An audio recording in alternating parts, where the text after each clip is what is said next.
if you listen to country music or anything related to country music, man, you've heard this guy's guitar work and a bunch of other work as well. Dude, I was listening to your discog. I do research on all my guests before they come on the show, and I was looking at your discography, and every A, B, C, D list level country artist, you've worked on their album in the past. And the crazy part is it's all been in the past year. I mean, you've been doing this for years and years, but the list that I was looking at, I was like, oh shoot, we're still in 2022, 2021. Dude, you work like crazy, man. Yeah. But first of all, I want to say thank you so much for taking the time to come on the channel. I really appreciate you here. Oh man, happy to talk shop always. Absolutely. So for people that aren't familiar with you, I apologize because I was just fan girling over here with like, No. shoot, man. As a guitarist myself, like country music, especially in country music, because country music is such a guitar heavy. I was like, this guy's really played a lot of stuff, man. It's pretty cool.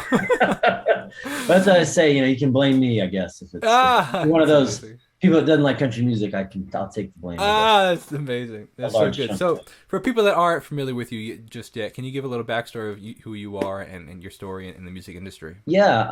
I still kind of always, when anyone asks what, if I'm at dinner and I meet a stranger and they say, what do you do? Obviously I'm in the music business. And if they pry further, I say, well, I play guitar. And that's still kind of mostly how I identify as a guitar player. I think, definitely all started a guitar for me. And it's a little more complicated than that because I'm a producer, and I also have a joint venture with a publisher here in Nashville called Spirit Music, my company, To Mix Music. So I also, sign and develop and work with young songwriters and try to help them go out and be successful, and young writer producers and all that kind of stuff. So there's kind of, 3 to 4 hats. I serve on a lot of boards, in the town now here in Nashville for, the CMAs and Grammys and other things like that. So, but I still kind of always default to, I play guitar because that still is kind of what I feel. I think that's probably still the most of my identity that I draw in the business. And yeah, like a lot of people, I started out kind of just taking anything I could back in the day. And then I started getting some work in the kind of the live avenue, right?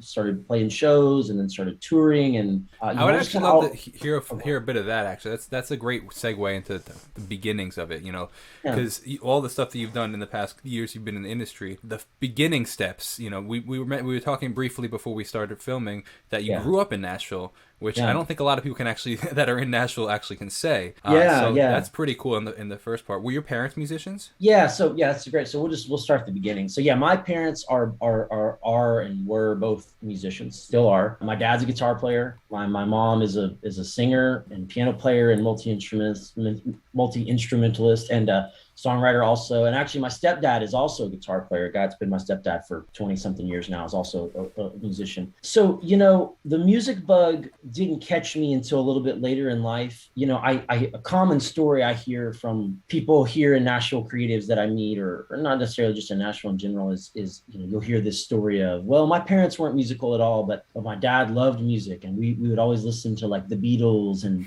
Johnny Cash records and Led Zeppelin in my house. And my parents were passionate about music, but they were a lawyer or whatever. And for me, the growing up experience couldn't have been more opposite. It was very much that like music was work in my household.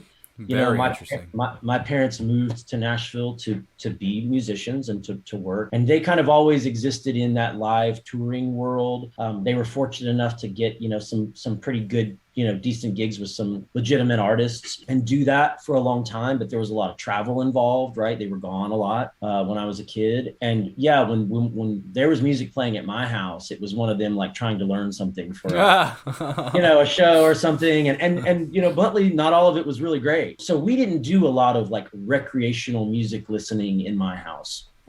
So, I would say, I started casually listening to music and finding music the way that someone in a completely unmusical house would have. It was just the radio or like what my friends listened to. I didn't even know or really care who the Beatles were until I was in my 20s, which is crazy now in hindsight. But so that was kind of the thing. And I was a real active kid. I played a lot of sports. I went to a smaller school and, was active throughout the year, just kind of filled my time with activities all the time. And so the music bug didn't really take. When I got to be in my teens, I had a cousin that played drums and he kind of wanted me to be in a band with him, which all that meant was we played in his basement. I'd kind of start to pick up the guitar a little bit, Mostly just because I wanted to hang out with him, not necessarily because I was super passionate about it. You know, my dad or stepdad would hear me kind of banging around in there on something, and they'd come in and say, "Hey, you want me to show you?" And I would immediately just put it down. No, no, no, I'm good, I'm good, because I knew how good they were, and Sure. I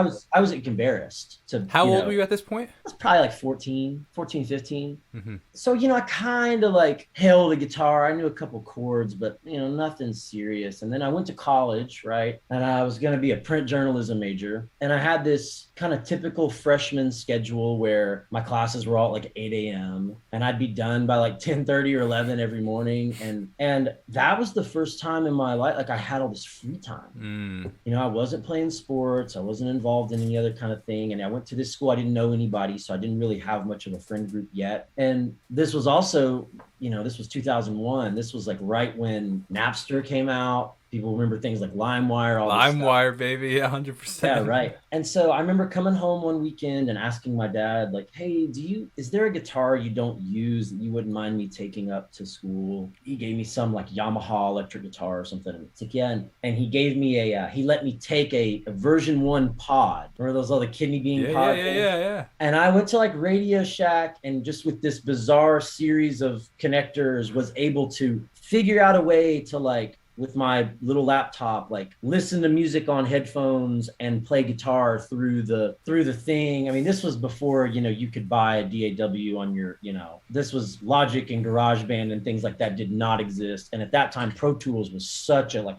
I mean, I didn't even know what Pro Tools was, first off, but even if I had, it would have been outside of my, you know, scope financially to have something like that. And, you know, but I was able to kind of do this thing. And that kind of season of my life is really where, like, the bug caught me, is that, you know, I would come back and I'd go do classes, and I'd come back and I'd sit there in my dorm with my headphones on and my little guitar and just kind of dinker around and fumble my way through songs. But I really enjoyed doing it. You know, fast forward about a year, you know, I wasn't loving college. I wasn't thriving there at all. In fact, I was really struggling. And, you know, so I'm going to come home and spend a couple months at the house kind of figuring out what I was going to do with my life. And this kind of really simple idea came to me that was like, well, you know, I really like playing guitar now. I never get tired of doing it. It's, you know, it's always something I want to go do. I'm like, really feel like I'm passionate about it. And it's like, I should try to play music. And my parents were horrified.